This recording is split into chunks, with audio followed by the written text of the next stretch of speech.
everyone. Thanks for coming. I will get started in just a few moments. All right, we are at the top of the hour, so I'm going to get going, and I'm sure other people will start to filter in. So, hi, everyone. Thank you for being here, and happy Wednesday. My name is Laura Nelson, and I'm excited to talk with you today about tech careers. So, this session is about using the MBA experience to break into tech. It is for people who are currently not working in tech today, particularly those who are hoping to leverage the MBA to break into the tech industry. So, my main audience is those who are applying for an MBA. But if you are post MBA, hopefully there is something useful that you can get from today's session. So I'm going to provide an overview of the types of tech roles available, the types of companies, and how you can position yourself to enter the tech industry. I'm passionate about this topic because an MBA is precisely how I landed my first role in tech. And I was able to use some of the techniques I'll talk about in today's presentation to land my first tech job. With that, let's get started. So I'll run down the agenda for tonight. So first, I'm going to give you a little background on me and where I'm coming from. Then I'm going to talk about some of the broad trends that are affecting the current job market in tech. And after that, I'll talk about navigating your career path and developing your profile to effectively position yourself for a tech job. Following that, I'll share some job search strategies and some of my favorite resources, and I'll share some key pointers about thinking about your long-term vision. At the end, I'll leave some time for Q&A. But if you have questions about things I'm talking about, feel free to use the chat feature. So I'm going to watch that as we go along. If I miss your question for whatever reason, feel free to point to that at the end. So I'm going to get to as many as I can. So with that, let's get started. I'll give you a brief overview of who I am and where I'm coming from. Again, my name is Laura Nelson. I have a BFA from Carnegie Mellon University where I studied art, and I'm also a full-time MBA grad of Ross School of Business at the University of Michigan, where I was a student member of the admissions committee. Before business school, I worked in film and TV. I had a very nonlinear path going into business school and coming out of school. I've worked in tech in the last 15 years, or for the last 15 years, I should say, and I've had all sorts of roles in tech. I started in general management and operations, and more recently was VP of marketing at a software startup. My last two companies exited through acquisition. So now I just do fractional marketing work alongside my MBA admissions consulting, which I've also been doing for the same time frame. I've worked with two of the top consulting firms and now with TTP. So I get a question from the chat. If I'm already in tech software engineering, but I want to pivot from engineering into product management within tech post MBA, is the session still relevant for me? Eric, I would say so just because you are making a functional change. And I think, some of the tips about transferable skills that I'll talk about might be relevant to, making that change. But I'll leave that up to your discretion because I don't know exactly where you're coming from. Back to the presentation, sure thing. About my admissions experience, so over the course of the last 16 years, I've worked on almost every program imaginable, including full-time, part-time, online, executive, and dual degree applications rather, at top programs like these, along with many others that are not on this slide. So my professional admissions experience to date makes me uniquely qualified to talk about this. And keep in mind, of course, this is just my perspective and experience. So with that in mind, I'd love to hear from you guys and get a sense of who's in the room today. So we heard from Eric, you are already in tech and looking to make a transition post MBA. So that is great to hear. So we'd love to hear from the rest of you. What are you doing now and what do you want to do in the tech industry? I'll give you a moment to reply.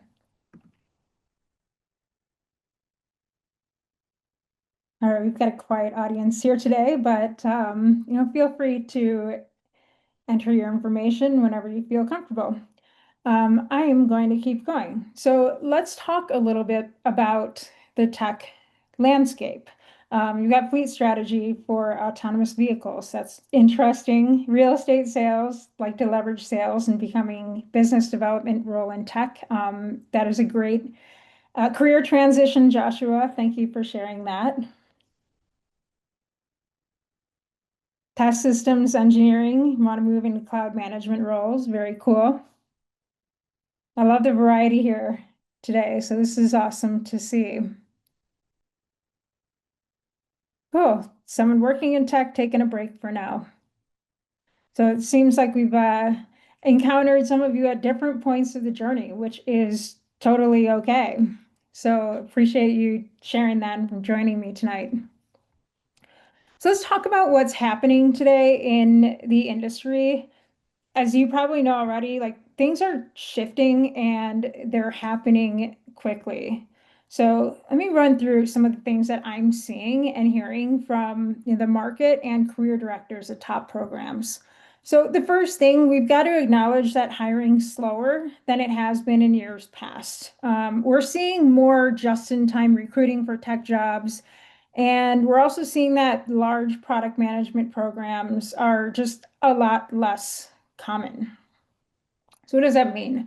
So that means that has led us rather to more conservative headcount and hiring. This is happening across the board at FANG companies and startups as well. And one of the causes of that conservative hiring is the good portion of companies, especially those on the startup side, are dependent on financing and the correlation to the interest rate environment. So that has a large impact on companies' ability to invest. So particularly, I'm saying like VCs and PE funds to invest aggressively in companies. So I'm aware there was a small rate cut announced today. We'll see if that has any bearing on hiring, especially in tech, but I think it's going to take at least, a few more rate cuts, and, companies are going to wait and see. Beyond that, though, additionally, international candidates are seeing more challenges related to some of the points above, and also the political situation is very fluid here in the US as well. This all culminates in a really tough period to predict hiring for most MBA programs. It's affecting tech, it's affecting a lot of industries, and of course, it's tough to predict, what's going to happen with offers in any given year. So again, it's a more complex environment than it's been in the past, and we have to accept today's reality. So, oh, my screen went blank. Let's see what we can do about that. Just one moment.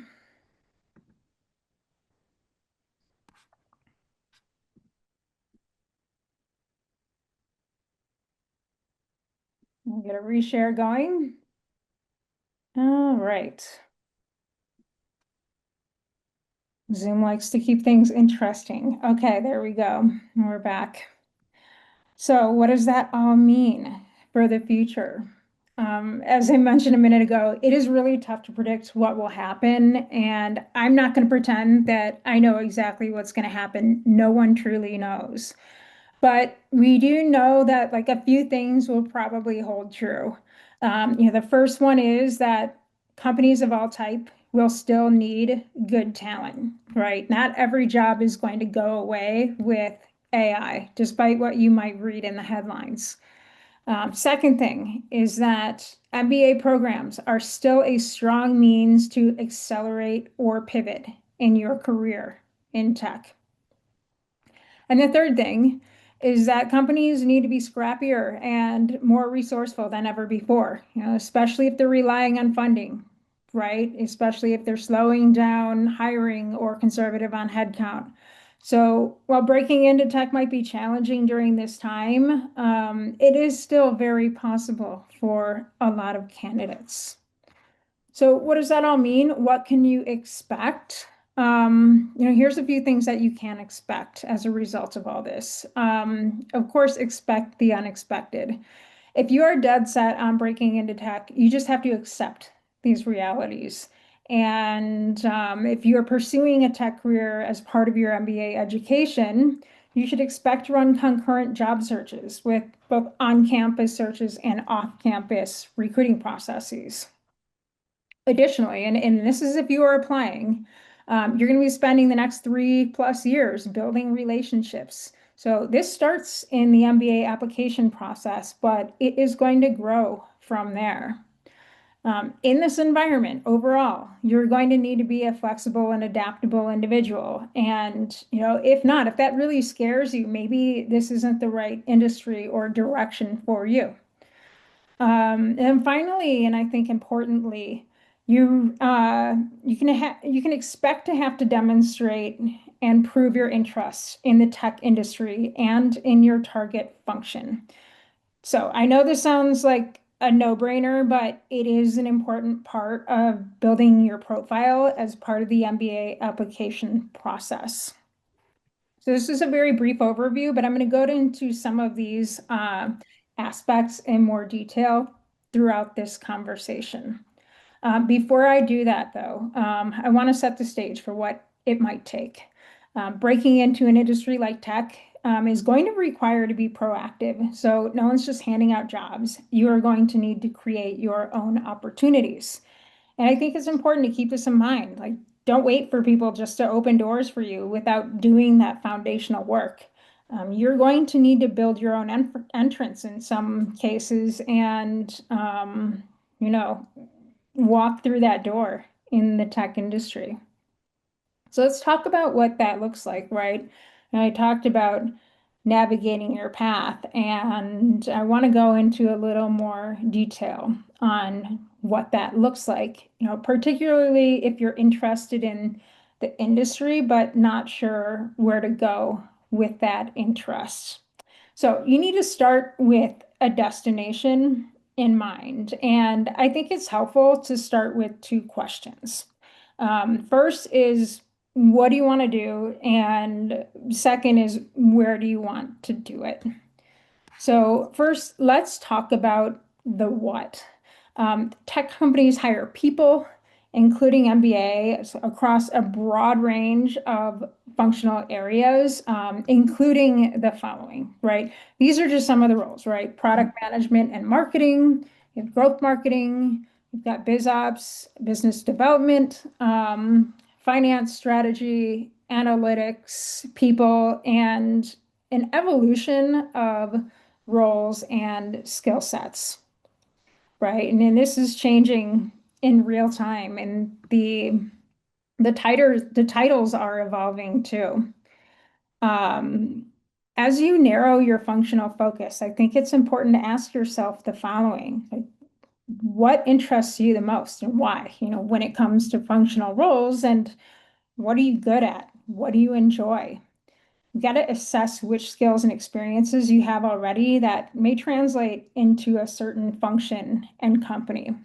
So I think reading job descriptions, digging into companies will really help you go a long way to help you determine your fit for some of these roles. So that kind of covers like what to do, and this is just a small part of the universe. I want to lean next into where you want to do it.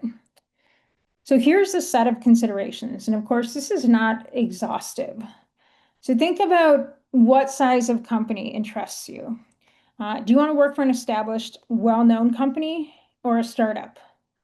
Are you interested in working for a tech company or in a tech role at a non-tech firm? Consider the stage of the company too. I think this is going to significantly impact the nature of your role.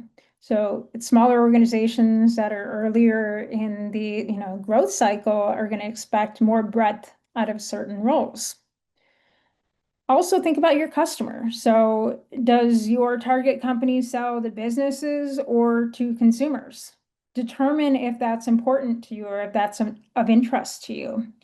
So my experience is mostly in B2B software, for example. So that's where I focused a lot of my time and energy in job searches in the past. But if you're just at the beginning of your career in tech, you can flex in any number of areas if you want to. Also consider, do you want to work in hardware or software or something else? Is that important to you, or are you open to options? So think about what types of products or services you're excited about. And then location and the mode of working, right? Are you looking for a company and product with national or global reach? What about the work environment? Is it important for you to have close proximity to your colleagues? This may rely on your preference and how you learn and prefer to work, but it's an important question to ask yourself and consider. And, another point I want to make here is that you do not have to be in San Francisco or the Bay Area to work in tech. Like there are plenty of other cities that have tech companies and tech jobs. So think about where you want to be and what that market looks like. And then a final note on this page anyways, is think about what excites you. So like tech can be a grind for a career, especially if you're working at a growing company and experiencing growing pains. So it's really important to think about, what you're excited about and work for companies and products that you believe in, no matter what role you're in. In my experience as a marketer, this has always been a key consideration. I need to be marketing and selling a product that has a strong customer base and passionate customers, and one that motivates me to work on it every day. So with that, let's think about companies by stage, right? So again, assuming the audience here today isn't already in tech, and I know that doesn't apply to everyone, I think this is important to understand because, like, as I said earlier, the nature of the roles and dynamics of the work environment will be different depending on the stage that your company is in. So I've kind of broken down the stages into like three broad areas. And of course, like this is kind of a big generalization, but hopefully it helps you to set the stage and understand what the pros and cons are of companies at different stages in the life cycle.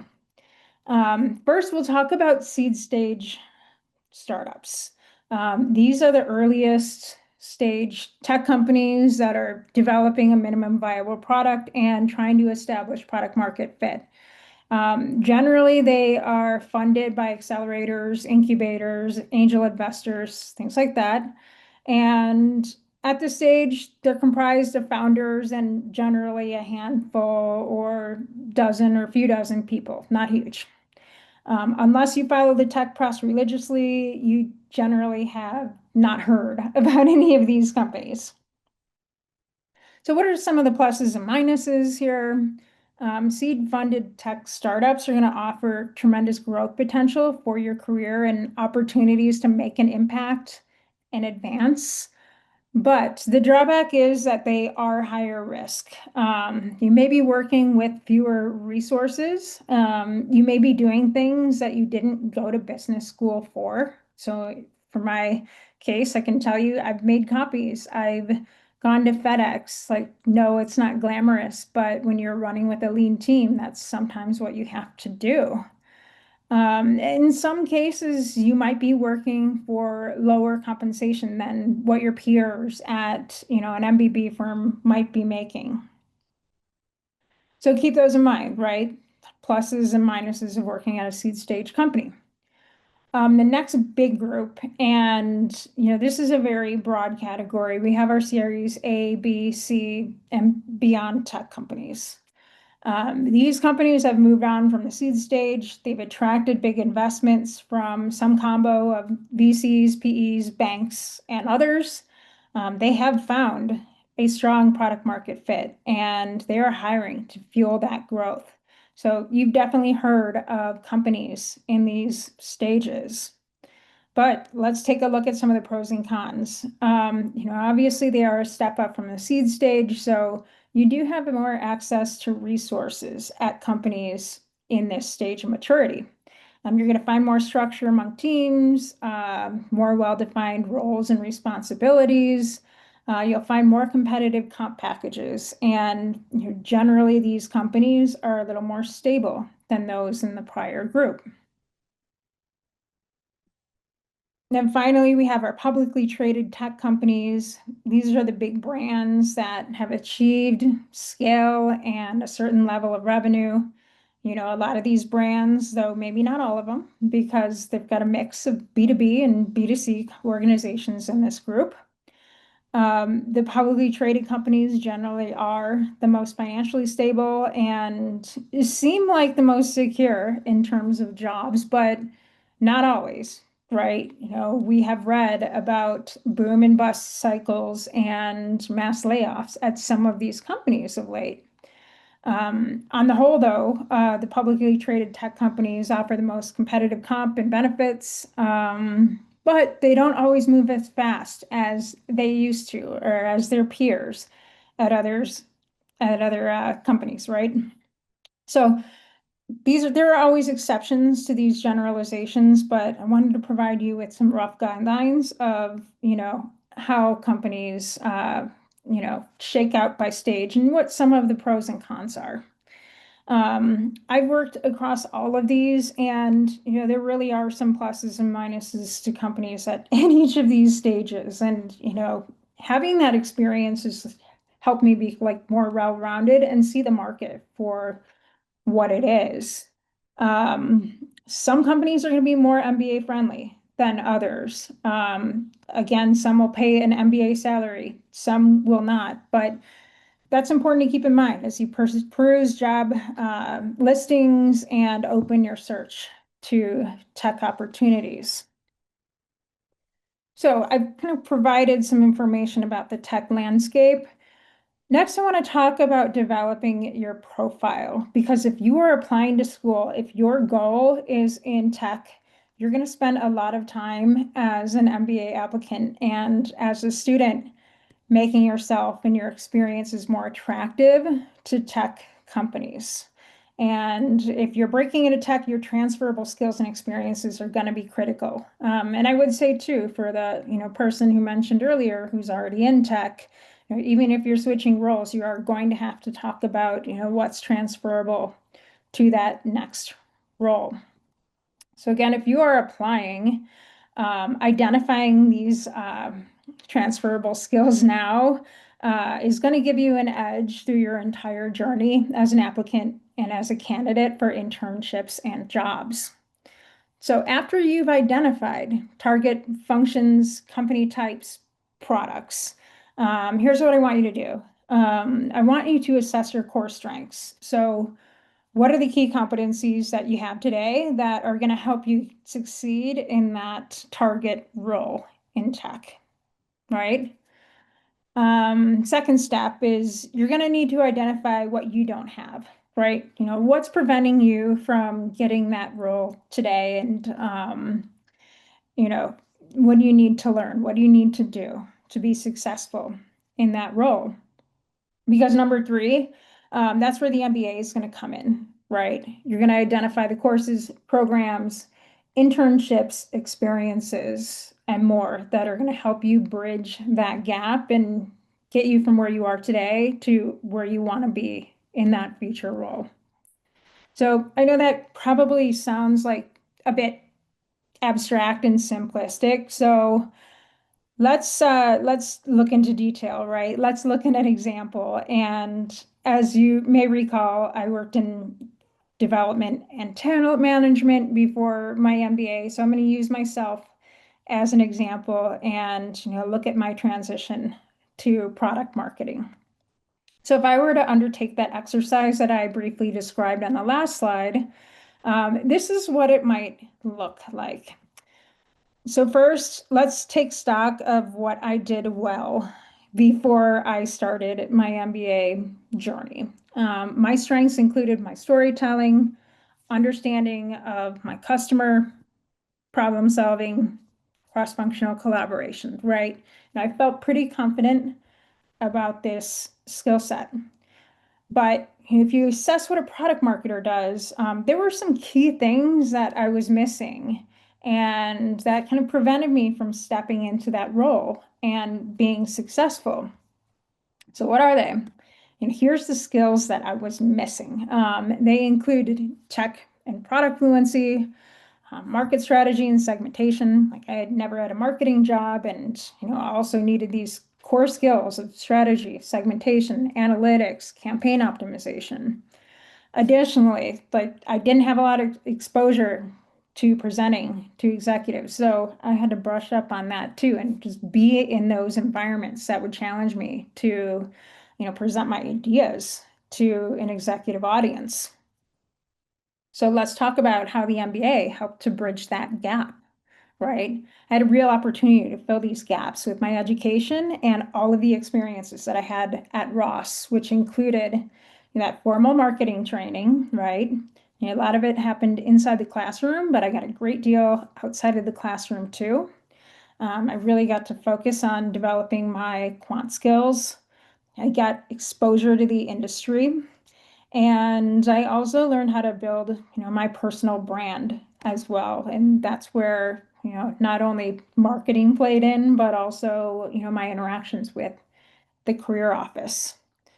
So if you're applying for an MBA program, I would recommend creating a roadmap for yourself like this one. This is useful for any industry, any candidate who's looking to make a change, whether it's in like the role or industry. But overall, this is going to make your application process easier. It's going to help you start your career planning, and hopefully it helps you target and eventually land that target job too. So I know that's a lot to take in, but hopefully you understand, how I'm trying to build a bridge of where I was in the past to, what I was aiming for in my next step of my career. So let's continue on the train of tech careers specifically, right?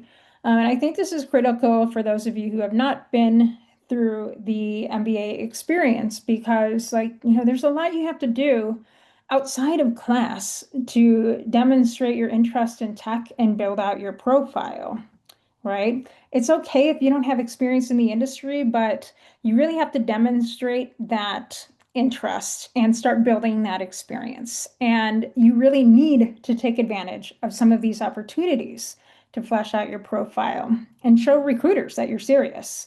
So here's a few ways, right? This is by no means a comprehensive list, nor do you have to do everything on this list, but you can pick and choose what makes sense for you and your goals. So, these are just some of the ways that are relatively universal across programs, right? Again, you're trying to break into an industry, so it would be silly not to take advantage of all these additional resources at your MBA program.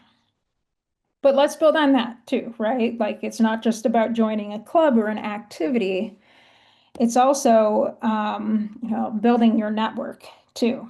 And alums and current students are a great way to start getting yourself out there and start learning, right?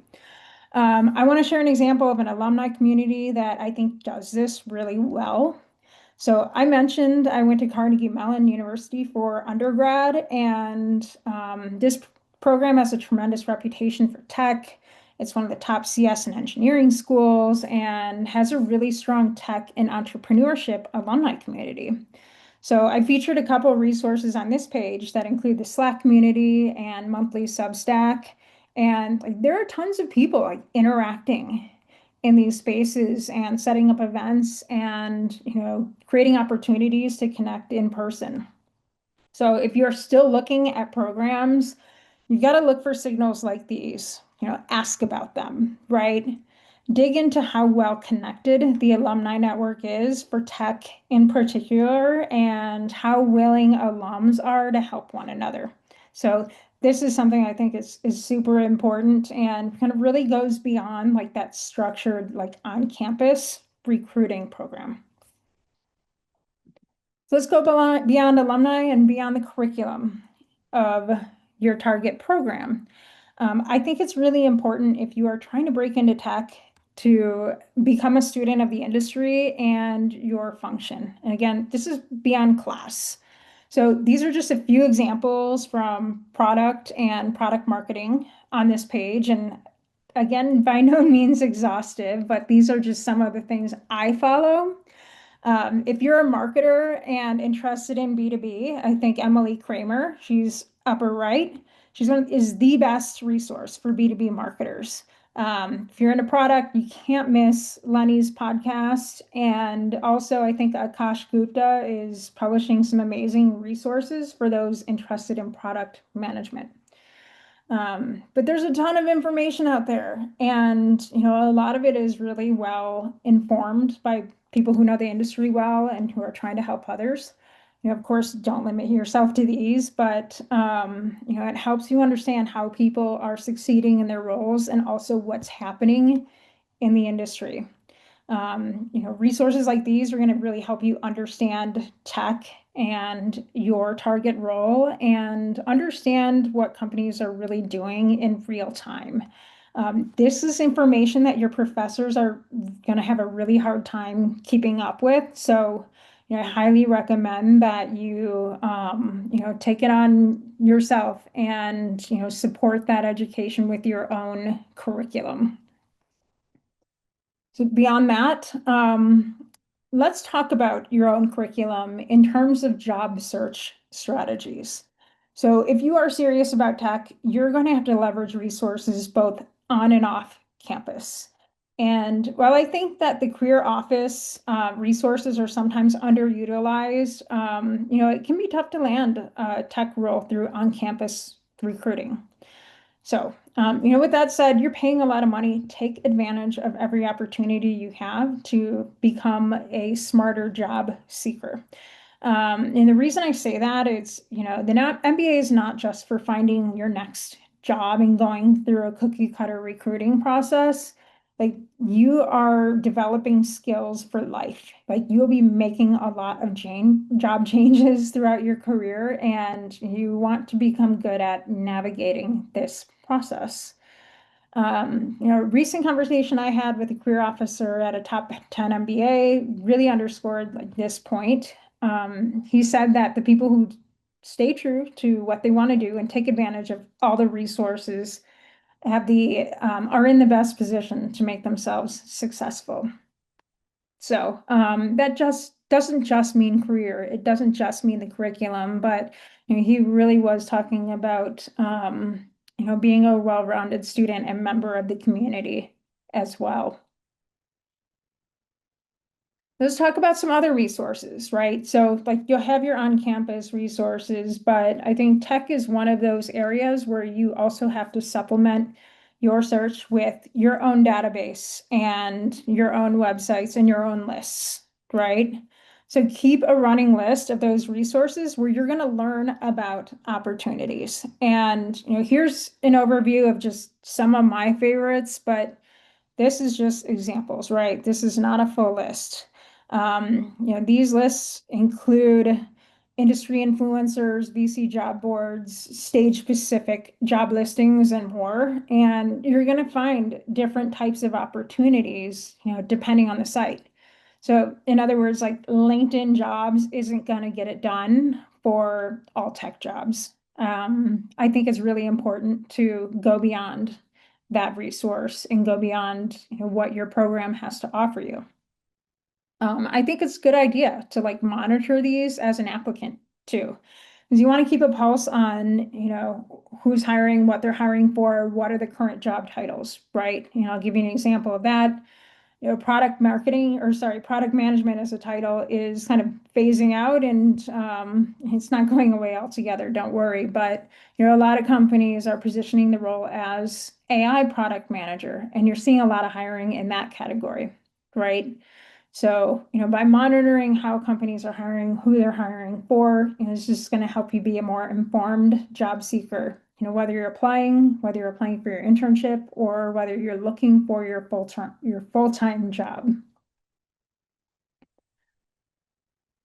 So let's talk a little bit about breaking into tech and your long-term vision, right? I want to keep in mind that this is a process, and there are many ways that you can break into the industry. A few more things to keep in mind, right? The first thing is you might not land your dream job in the first step, and that's okay, right? Don't let your peers let you think otherwise, right? I think one of the hardest things is just getting in the industry, right? And starting to build out your resume of projects, of skills, right? My first job in tech was far from perfect. My first software job was from with one of the most dysfunctional teams I've worked on, but I learned a lot. I picked up transferable skills and I was able to build on that at the next company. So, that may be the case for you too. I think what's really important here is like adjusting your mindset and putting in the work. Because if this is your ultimate goal, you can definitely make it happen. Think about every opportunity as a stepping stone to something else.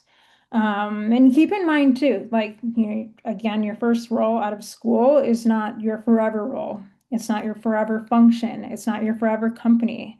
You're going to have a long career after school, and you're going to make a lot of decisions about what you want to do next. And the market's going to change too. So, that first post MBA role is not going to break your future prospects. So I know I've talked a lot, and hopefully some of that makes a little sense and starts to sink in. But I want to give you a few moments to ask your questions. So I'm going to transition to Q&A. If you are applying for an MBA and want to understand how this all ties into your application process, get in touch with me for a free consult. In the meantime, I'm happy to answer questions about tech careers, about the MBA application process in general, and anything else that's on your mind from what we talked about tonight or what you're seeing in the marketplace. So I'll pause there and I will open the floor to the chat. So question about visa sponsorship. Please share where international applicants can find information about visa sponsorship for each company. Yeah, unfortunately, like you might see this on the job listing or you might not. And you may have to do some digging or outreach to either the hiring manager or HR, right? There is such a broad spectrum of companies in tech, and there are only certain types of companies. Generally, they have larger budgets. Generally, they're of a certain scale that will sponsor candidates for visas. So unfortunately, I don't have very specific advice for you in your situation. It is a little outside my area of expertise, but I do appreciate the question. Good question from Eric. What are your thoughts on traditional two-year MBA programs versus one-year accelerated tech MBA programs? So I can think of maybe one that you have in mind, and maybe it starts with a C. I think this would be a fantastic option, or maybe it starts with an N. Now that I think of it, but I can think of a couple scenarios where a 1-year option might make sense, right? Like if you're working pretty close to the role you want, or an adjacent role where the full year 2-year MBA is not going to make sense for you, then you're going to save some money and you're going to save some time with the 1-year accelerated program. I think it really helps to dig deep with career services, with current students, with alums to understand, which career changes are possible or which role changes are possible. If you're trying to make a big pivot and need that internship, that's where I probably wouldn't advise an accelerated program. But if your, intended job change is a smaller step, then it may make a lot of sense, right? And in the end, it could save you a lot of money. So do your homework and compare what that looks like to the 2-year option.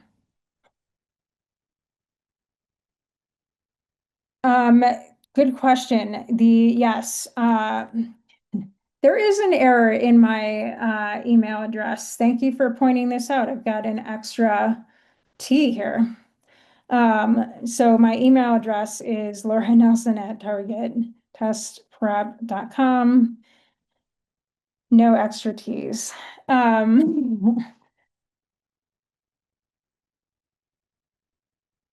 So good question. This is a pretty pointed question. Do I think there's going to be an increase in MBA candidates pursuing roles at private companies like Waymo, focusing on integrating technology into transportation through strategic roles? Um, there's a lot of different factors in this question, Eddie. You're asking about, hiring in private companies, tech integration roles, transportation industry within tech, and strategy. I don't have a crystal ball to answer all of a question on all of those dimensions, but if we're looking at the investment that's going into, um, you know, robo taxis, right? Like Tesla's getting in the game, Amazon's in the game, Waymo is way ahead, of course. Like, there is job growth there. Can I speculate whether it's in strategy? Not sure. Uh, I don't know enough about the industry to know that, but certainly a few pointed conversations from people with people who are working on those problems and in that specific industry will probably give you a little more information than I have on that.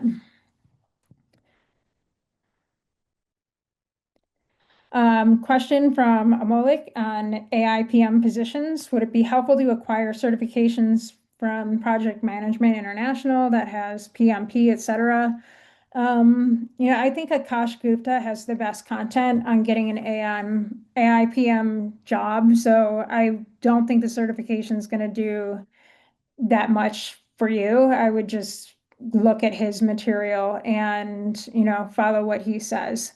Not to say he's like the end all be all, but his content is pretty high quality. And I think, following some of that advice will go a lot farther than trying to get a PMP certification. But that is a good question.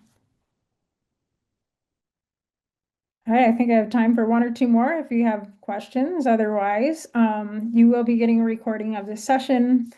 And oh, good question about PM goal is if your PM goal is ambitious, does it make sense to try to do management consulting, then pivot? Maybe Ivana, I would have to know a little more about your pre-MBA career and like where you want to do product management, right? Like, some of the larger companies are only hiring, people who have done PM before or people who have been engineers, right?